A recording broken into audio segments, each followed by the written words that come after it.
Okay, so today we're going to do a deep dive into something pretty big. Mhm. This lawsuit that 23 states and D.C. have filed against the Trump administration. And it all boils down to, these cuts to public health funding.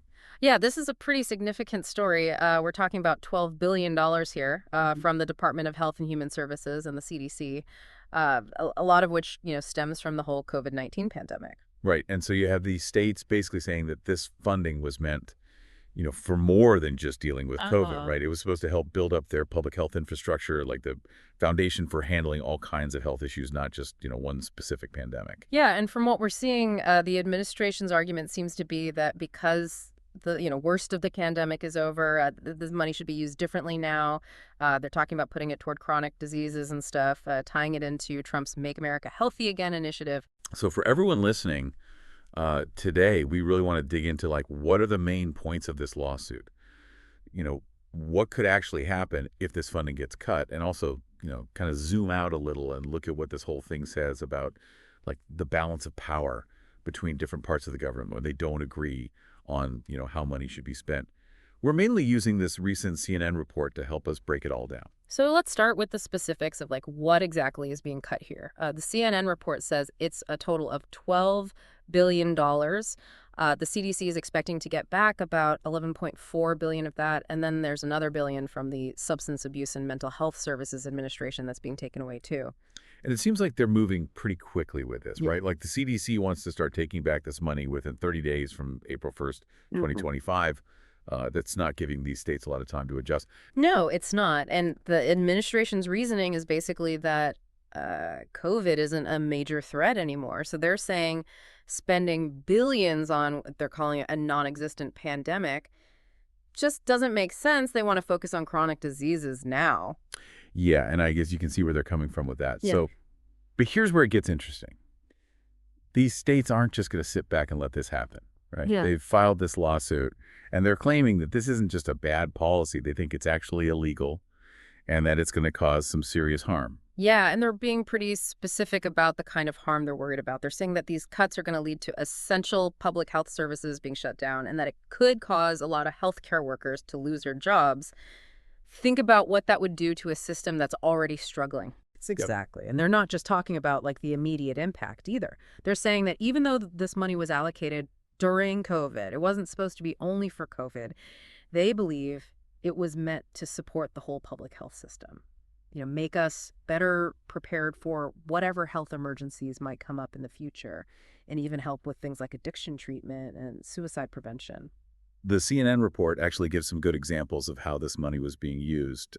They quote Dr. Joseph Cantor from the Association of State and Territorial Health Officials. Yeah. He talks about things like modernizing old data systems, making public health labs better, and improving how infectious diseases are reported electronically. Those are all really important things. They help us spot and respond to health threats. Right. And Dr. Cantor also points out that this money was helping to improve testing for things like H5N1, bird flu, and measles, and even to prepare for potential bioterrorism. So it really does seem like this was about making the whole public health system stronger, not just a temporary fix for COVID. And Dr. Cantor makes a good point that we're actually dealing with measles and H5N1 outbreaks right now. So taking this funding away now seems, kind of risky. And the amount of money some states stand to lose is pretty huge. CNN says that New York could be out over $400 million. That's going to have a big impact on their ability to provide essential public health services and do things to prevent future outbreaks.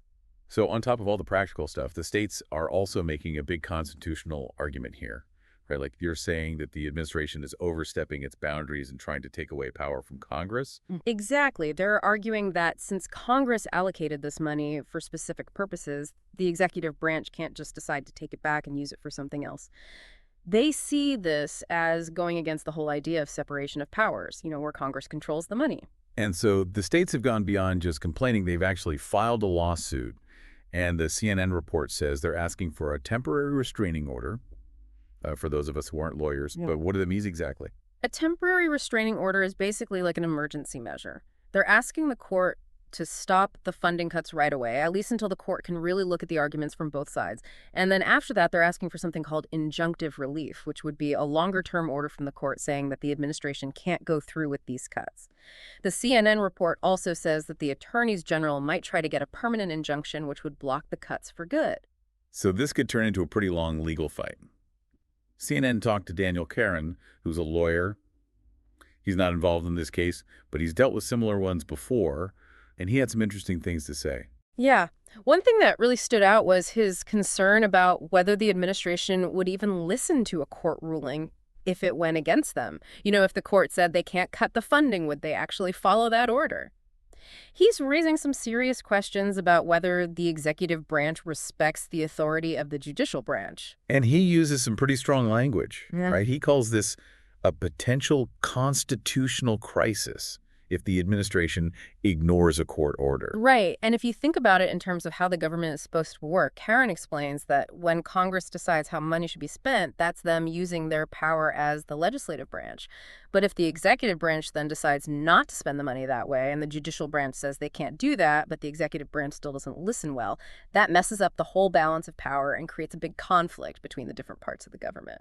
And he even compares this to what happened with TikTok, where he says the executive branch basically ignored a Supreme Court ruling, which makes you wonder, how serious are these concerns about the rule of law? Yeah, this isn't just about, arguing over a budget. It goes deeper than that. It's about the basic principles of how our government is supposed to function Yeah. and the checks and balances that are meant to keep any one branch from having too much power. So to sum it all up for you, the listener, this deep dive into the CNN report shows us this really important legal battle that's happening over billions of dollars in public health funding. The states are fighting hard against what they see as illegal and harmful cuts to programs that they think are vital. And it brings up some fundamental questions about how much power the president has and what role Congress should play in deciding how our money is spent. And as someone who's trying to learn about all this, it's important to remember that these big legal and political fights have real-world consequences. The decisions made about public health funding affect the resources available in your community, and they can have a big impact on how prepared we are to deal with health emergencies both now and in the future. And this whole situation leaves us with a lot to think about. We've heard arguments about the needs of public health, the administration's priorities for spending, and this really important idea of separation of powers in our government. So what do you think is the most important thing to consider when trying to figure out how this should be resolved and looking ahead? What do you think this means for the future of public health funding and how prepared we are for future health crises? Depending on how this all plays out in the courts and in the government. Yeah, There's definitely a lot to unpack here. absolutely. Thanks for joining us for this deep dive. You got it.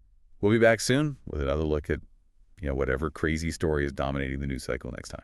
Always something new to explore, right? All right. See you then.